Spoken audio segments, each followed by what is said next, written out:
สบายดีท่านผู้ชมมื้อนี้ก็เข้าครัวอีกแล้วเฮาซื้อสิ้นงัวมาว่าจะมาซอย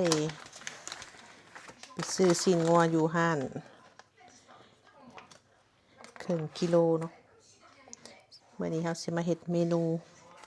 หน้าหม้อบุญเฮ็ดขัวสิ้นเนาะ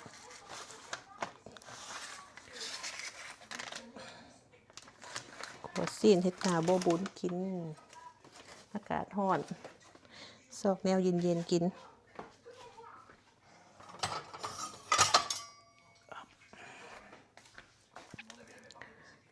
คือสิบ่ติดเหลืองติดแดงนะเพิ่นเนาะซอยสิ้นงัวอยู่นี่กิโลหนึ่ง15โลตัวของเฮาซื้อนี่มันครึ่งกิโลเนาะยาวโพดบ่เนาะ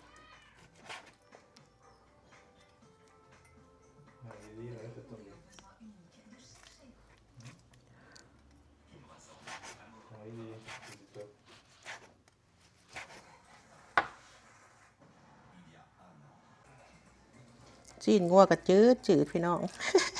สิ้นงัวแขกไปซื้อสิ้นงัวอยู่ห้านแขกสิ้น5ล้านเขาเอิ้นพวกนี้ก็จะเขาเฮ็ดไปได้เนาะประมาณว่าให้เลือดมันออกหมดหั่นนะ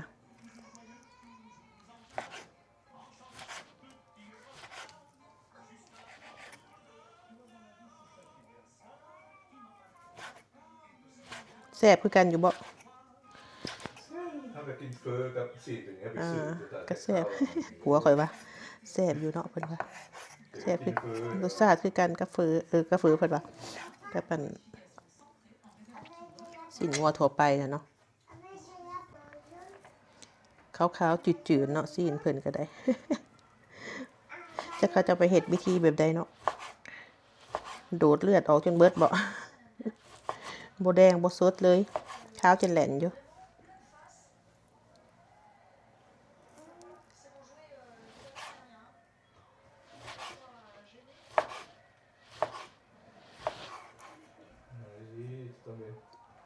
ต่อไปก็ซอยผักบัวเนาะบัว2หน่อย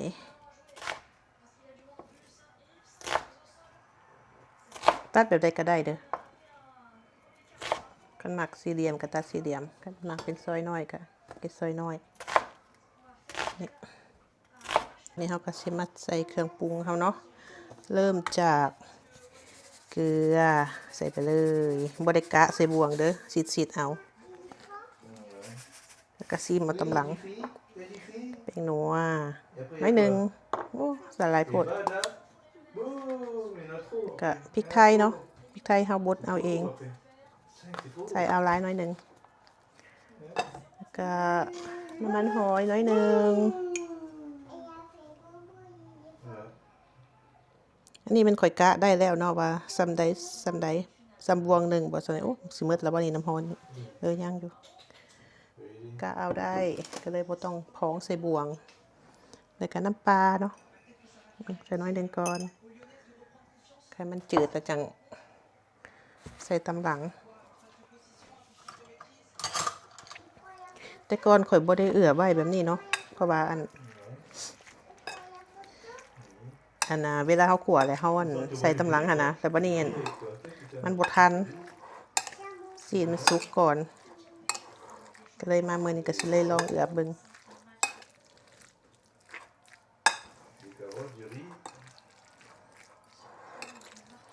มีสูตรดีๆก็มาแชร์นำกันได้เด้อเนาะเฮาก็เฮ็ดตามสูตรเฮาแหละตามรสชาติที่เฮามักเนาะตัวหนาบ่บุญหั่นนะที่ว่าเขาเจ้าเฮ็ดใส่บ่บุญหั่นโอเคเรียบร้อยบัดเบิ่งในกล้องคือว่าสดๆเนาะเบิ่งตัวจริงนี่จืดจะแล่นอยู่เด้นี่นะมาเดี๋ยวเฮาสิข้างหม้อบัดนี้มาบัดนี้เฮาตั้งเตาเนาะโอ้ลืมเปิดเบอร์6ใส่น้ำมันลงไปโ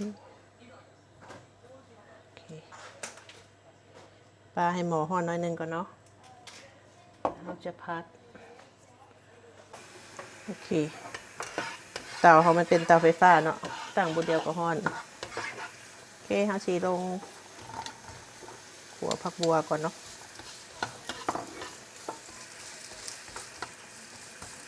ขัวซ้ำหนึ่งแฉะ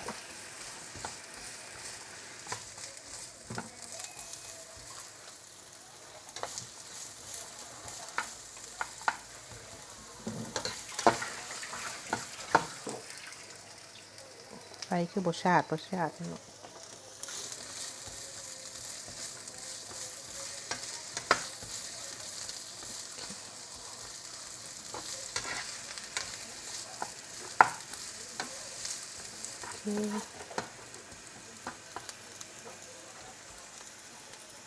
บขัวเฮิงเนาะเอาสีลงเลยโอ้ลืมใส่น้ำตาลอ่ะใส่ตำลังไม่หนึ่ง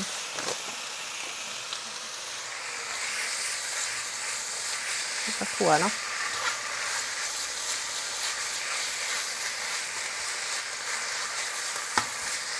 สีนงัวอยู่นี่มัน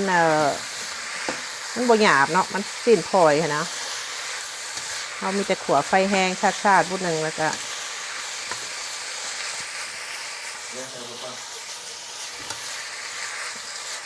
เห็ดไวๆบุดเดียว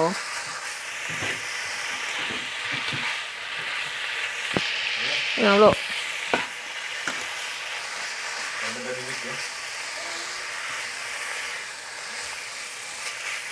ขัวไปเรื่อยๆเนาะข้าวสิบ่ได้ใส่น้ำด้วยเพราะว่าข้าวบ่อยากให้มันเป็นน้ำ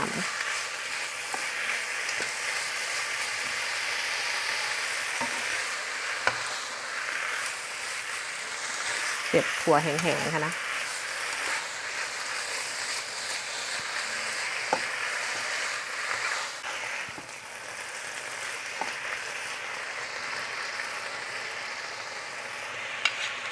เมื่อนี้เขาจะลองใส่ขิงเนาะธรรมดาเขาจะใส่ผงกะหรี่นี่แหละให้มันเหลืองงามเขาจะลองใส่ขิงหน่อยนึงมันจะเป็นตะกินบ่ได้เนาะใส่ผงกะหรี่ก็จะเป็นไรท่ออย่างนี้นะ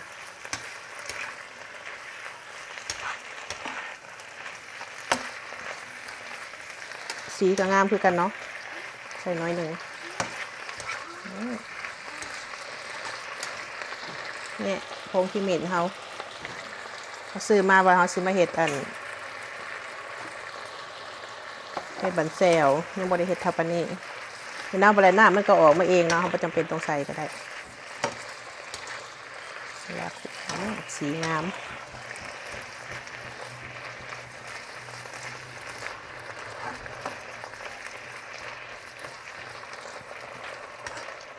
หัวให้พ่อซุกๆซ้ำหนึ่งเนาะบ่ต้องซุกแห้งลายเพราะว่ามันแข็งสีนี่นะสีงัวเลยนะถ้าแบบสีงัวบ้านเฮาเนาะสีมันจะออกค่อนข้างหยาบก็จะใส่ไฟอ่อนเวลาเขาจะเห็นตัวนี้สีมันก็จะบนหยาบแต่ก็บ่ให้สุกแห้งโอเคแล้ววันนี้เดี๋ยวเราสิไปซอกกัน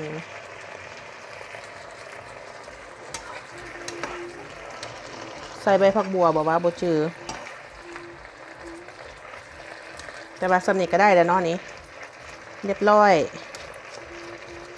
เดี๋ยวซีมมึงก่อน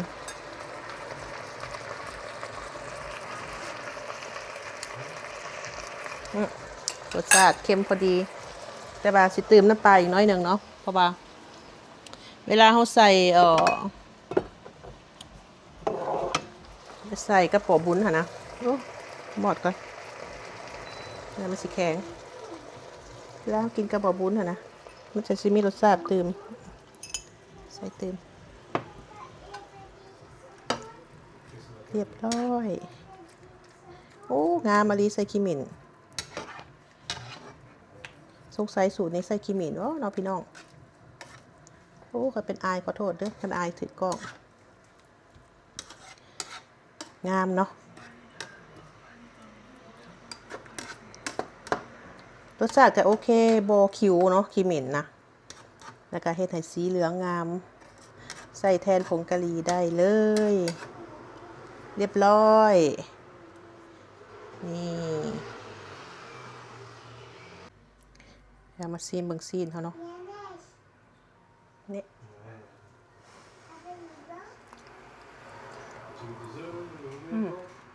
รสชาติพอดีเรียบร้อยพี่น้องเดี๋ยวจังหน่อยเฮาเกียมมาต้มกระปุ้นก่อนเนาะบัดนี้ต้มกระปุ้นล้างผักแล้วก็เกียมใส่กินข้าวแรงกันเด้อบัดนี้นะ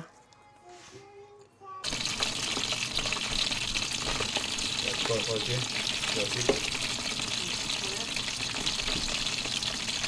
อเคกระยอกของเฮาค่ะจีนเรียบร้อยเนาะโอ้เป็นตัดใส่ตรงนี้ตัดแล้วจังใส่บ่โอเคเดี๋ยวเอากระสิตักซีนใส่เนาะโอเคทุกคนบัดนี้เฮาก็สิเอาหลังจากเฮาเกี่ยมถ้วยบ่บุญเฮาเรียบร้อยแล้วเนาะกระสิตักซีนใส่นี่ซีนที่เฮาขั่วปลาไว้หมักหลายใส่หลายหมักหน่อยใส่หน่อยใส่ลงไปเลยกันบ่พอก็ใส่ตืมเนาะนี่ยุบ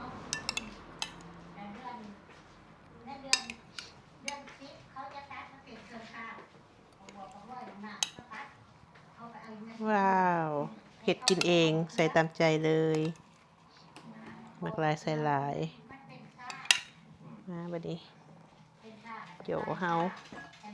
นี่กระยอมันกระยอเห็ดเองเด้อกระยอเห็ดเองกินแล้วตัดแล้วใส่เลยใส่เทละหน่อยก่อนเนาะมันสิเต็มถ้วยโพดมันสิคนยาก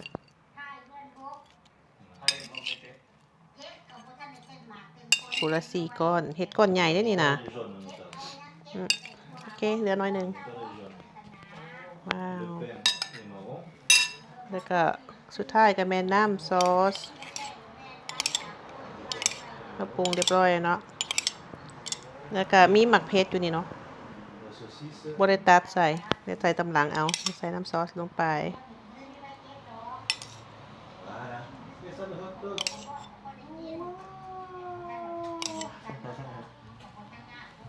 นะใส่ตัวนี้ก่อนการโปอันนั้นก็ใส่เติม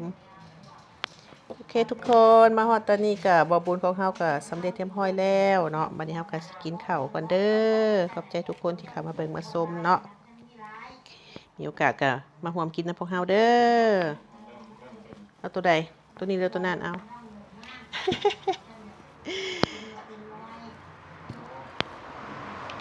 เขาขอปิดคลิปไปก่อนฝากซ่องเฮาเด้อโนสาวลาวฝรั่งเศสใต้ไปก่อนแล้วบ๊ายบายไปเอาไม่ถูกก่อนบัดนี้ไปตอนนี้ก็จนว่า8 โมงแล้วเนาะ8 โมงครึ่งเลยเพิ่นสิได้กินข้าวแรง